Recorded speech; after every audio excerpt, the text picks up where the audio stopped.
আমরা জানবো artificial intelligence এর সেই অবিশ্বাস্য গল্প, একটি গল্প যা শুরু হয়েছিল আধুনিক কম্পিউটার জন্ম নেওয়ার আগে। আসসালামু আলাইকুম এভরিওয়ান, স্বাগতম আপনাদের। আজকের ভিডিওতে আমরা জানবো আর্টিফিশিয়াল ইন্টেলিজেন্স বা এআই এর সম্পূর্ণ ইতিহাস। এআই আসলে কি, ধারণা প্রথম কোথায় থেকে শুরু হয়েছিল, কে এর ভিত্তি তৈরি করেছিল, কিভাবে গবেষণাগারে একটি ধারণা আজ পৃথিবীর সবচেয়ে শক্তিশালী প্রযুক্তিগুলোর একটিতে পরিণত হয়, আর ভবিষ্যতে এআই আমাদের পৃথিবীকে কোথায় নিয়ে যেতে পারে সবকিছু জানবো ধাপে ধাপে, তথ্য, ইতিহাস এবং বিজ্ঞানীদের আলোকে। তাই ভিডিওটি শেষ পর্যন্ত দেখুন, কারণ এআই এর গল্প শুধু প্রযুক্তি গল্প নয়, এটি মানব কৌতূহল, জ্ঞান এবং উদ্ভাবনের এক অসাধারণ যাত্রা।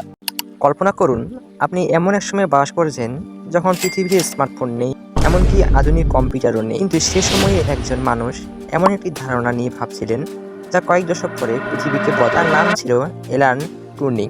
আজ অনেকেই তাকে আধুনিক কম্পিউটার বিজ্ঞান এবং এআই এর অন্যতম পথিকৃৎ হিসেবে জানেন। কিন্তু তার গল্প শুরু হয়েছিল খুব সাধারণভাবে।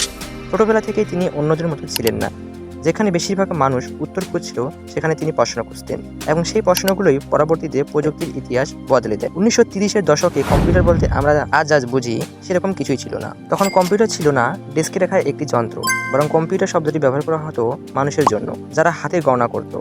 ঠিক সেই সময় টিউরিং একটি প্রশ্ন করেন, যদি গণনার একটি নির্দিষ্ট নিয়ম থাকে, তাহলে কি একটি যন্ত্র সেই নিয়ম অনুসরণ করতে পারবে? আজ প্রশ্নটি সহজ মনে হতে পারে, কিন্তু সে সময় এটি ছিল বিপ্লবী চিন্তা। কারণ প্রথমবারের মতো কেউ কল্পনা করেছিলেন এমন একটি যন্ত্র যা শুধু সংখ্যা গণনা করবে না, বরং নির্দেশনা অনুসরণ করে জটিল কাজও করতে পারবে। Turing mission. 1936 সালে টিউরিং একটি তাত্ত্বিক মডেল প্রস্তাব করেন। আজ এটি টিউরিং মেশিন নামে পরিচিত। এটি বাস্তব কোনো যন্ত্র ছিল না, বরং একটি ধারণা, একটি কাল্পনিক মেশিন যা নিয়ম অনুসরণ করে তথ্য পড়তে এবং প্রক্রিয়াজাত করতে পারে। এই ধারণাটি পরে আধুনিক কম্পিউটারের ভিত্তি হয়ে ওঠে। আজ পৃথিবীর প্রতিটি কম্পিউটার, প্রতিটি স্মার্টফোন, এমনকি আধুনিক এআইও কোনো না কোনোভাবে সেই ধারণার উত্তরে। যুদ্ধের ছায়া। কিন্তু ইতিহাস অপেক্ষা করেছিল আরও বড় ঘটনার জন্য। 1939 সাল দ্বিতীয় বিশ্বযুদ্ধ শুরু হলো। পৃথিবীর প্রবেশ করলো এক ভয়াবহ লক্ষ লক্ষ সৈন্য, হাজার হাজার বিমান, অসংখ্য যুদ্ধজাহাজ। কিন্তু যুদ্ধক্ষেত্রের বাইরে আরেকটি যুদ্ধ চলছিল। জার্মান বাহিনী একটি অত্যন্ত জটিল এনক্রিপশন সিস্টেম ব্যবহার করত। এর নাম ছিল এনিগমা মেশিন। প্রতিদিন লক্ষ লক্ষ বার্তা এই মেশিনের মাধ্যমে এনক্রিপ্ট করা হতো। মিত্রবাহিনীর জন্য এই বার্তাগুলো পড়া প্রায় অসম্ভব ছিল। যদি কেউ এই কোড ভাঙতে পারত, তাহলে যুদ্ধের গতিপথেই বদলে যেতে পারত। অসম্ভবকে সম্ভব করা, এই কাজের জন্যই টিউরিংকে ডাকা হয়। তিনি এবং তার সহকর্মীরা দিনরাত কাজ শুরু করেন। সমস্যাটি ছিল বিশাল, কারণ এনিগমা মেশিন প্রতিদিন নতুন কনফিগারেশন ব্যবহার করে। সম্ভাব্য সংমিশ্রণের সংখ্যা ছিল অবিশ্বাস্য রকমের। একজন মানুষ হাতে বসে এগুলো পরীক্ষা করতে গেলে বছরের পর বছর লেগে যেত। তখন টিউরিং একটি ধারণা দিলেন, যদি একটি মেশিন তৈরি করা যায় যা মানুষের চেয়ে অনেক দ্রুত সম্ভাবনাগুলোকে পরীক্ষা করতে পারে। এভাবেই তিনি তৈরি করেন বোম নামে বিশেষ যন্ত্র। এটি ইতিহাসে অন্যতম গুরুত্বপূর্ণ ঘটনাগুলোর মধ্যে একটি। কেন এটি এত গুরুত্বপূর্ণ? কারণ এখানে প্রথমবারের মতো মানুষ দেখল একটি যন্ত্র এমন কাজ করতে পারে যা মানুষের মানসিক শ্রমকে নাটকীয়ভাবে দ্রুত করে দেয়। মেশিন চিন্তা করেছিল না, কিন্তু মানুষের চিন্তার একটি অংশকে অনুকরণ করেছিল।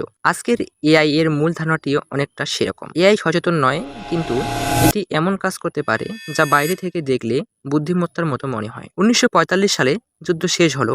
পৃথিবী ধীরে ধীরে স্বাভাবিক হতে শুরু করলো। কিন্তু টিউরিং এর মনে একটি প্রশ্ন বারবার ফিরে আসছিল, যদি একটি যন্ত্র গণনা করতে পারে, যদি একটি যন্ত্র তথ্য বিশ্লেষণ করতে পারে, তাহলে কি একদিন একটি যন্ত্র চিন্তা করতে পারবে? এই প্রশ্নই তাকে নিয়ে গেল নতুন এক গবেষণার পথে। ইতিহাসের সবচেয়ে বিখ্যাত প্রশ্ন। 1950 সালে টিউরিং একটি গবেষণাপত্র প্রকাশ করেন। শিরোনাম ছিল কম্পিউটিং মেশিনারি অ্যান্ড ইন্টেলিজেন্স। সেখানে তিনি সরাসরি একটি প্রশ্ন করেন, ক্যান মেশিনস থিঙ্ক? বাংলায়, যার মেশিন কি চিন্তা করতে পারে? এটি শুধু একটি বৈজ্ঞানিক প্রশ্ন ছিল না, এটি ছিল মানব ইতিহাসের অন্যতম গভীর প্রশ্ন, কারণ এর উত্তর বদলে দিতে পারত মানুষের নিজের সম্পর্কে ধারণা। এরপর আবার 1965 সাল কয়েকজন বিজ্ঞানী একটি সম্মেলন একত্রিত হলেন। সেখানে প্রথমবারের মতো একটি নতুন শব্দ ব্যবহার করা হয়, আর্টিফিশিয়াল ইন্টেলিজেন্স। তাদের বিশ্বাস ছিল একদিন মেশিন মানুষের মতো শিখতে পারবে, সিদ্ধান্ত নিতে পারবে এবং জটিল সমস্যার সমাধান করতে পারবে। কিন্তু বাস্তবতা ছিল কঠিন। প্রথম দিকের এআই খুব সীমিত ক্ষমতার ছিল। কখনো আশার আলো দেখা গেছে, আবার কখনো গবেষণা প্রায় থেমে গেছে। এই সময়টিকে বলা হয় এআই উইন্টার। তবুও বিজ্ঞানীরা থামেননি। বছরের পর বছর গবেষণা চলতে থাকে। এরপর আসে মেশিন লার্নিং। মেশিনকে আলাদা নিয়ম শেখানোর বদলে তাকে উদাহরণ থেকে শেখানো শুরু হয়। পরে ডিপ লার্নিং প্রযুক্তি এআই কে আরো শক্তিশালী করে তোলে। ইন্টারনেট থেকে আসা বিপুল পরিমাণ তথ্য, শক্তিশালী কম্পিউটার এবং নতুন অ্যালগরিদম সবকিছু মিলিয়ে এআই দ্রুত উন্নতি করতে শুরু করে। আজ এআই ভাষা বুঝতে পারে, ছবি শনাক্ত করতে পারে, ভিডিও তৈরি করতে পারে, গবেষণায় সাহায্য করতে পারে এবং বিশ্বের কোটি মানুষের দৈনন্দিন জীবনের অংশ হয়ে উঠতেছে। তবে একটি বিষয় মনে রাখা জরুরি, এআই নিজে নিজে তৈরি হয়নি। এটি হাজার হাজার বিজ্ঞানী, গবেষক, প্রকৌশলী এবং উদ্ভাবকের কয়েক দশকের পরিশ্রমের ফল। এআই হয়তো অসাধারণ, কিন্তু এর পিছনে সবচেয়ে বড় শক্তি এখনো মানুষের জ্ঞান, কৌতূহল এবং সৃজনশীলতা। আর ভবিষ্যতে এআই পৃথিবীকে কোথায় নিয়ে যাবে সেই উত্তর সময়ই দেবে। যদি ভিডিওটি আপনার ভালো লেগে থাকে তাহলে ভিডিওটিতে একটি লাইক দিন, কমেন্ট করে আপনার মতামত জানান এবং বিজ্ঞান ও প্রযুক্তি বিষয়ক আরও ভিডিও পেতে চ্যানেলটি সাবস্ক্রাইব করতে ভুলবেন না।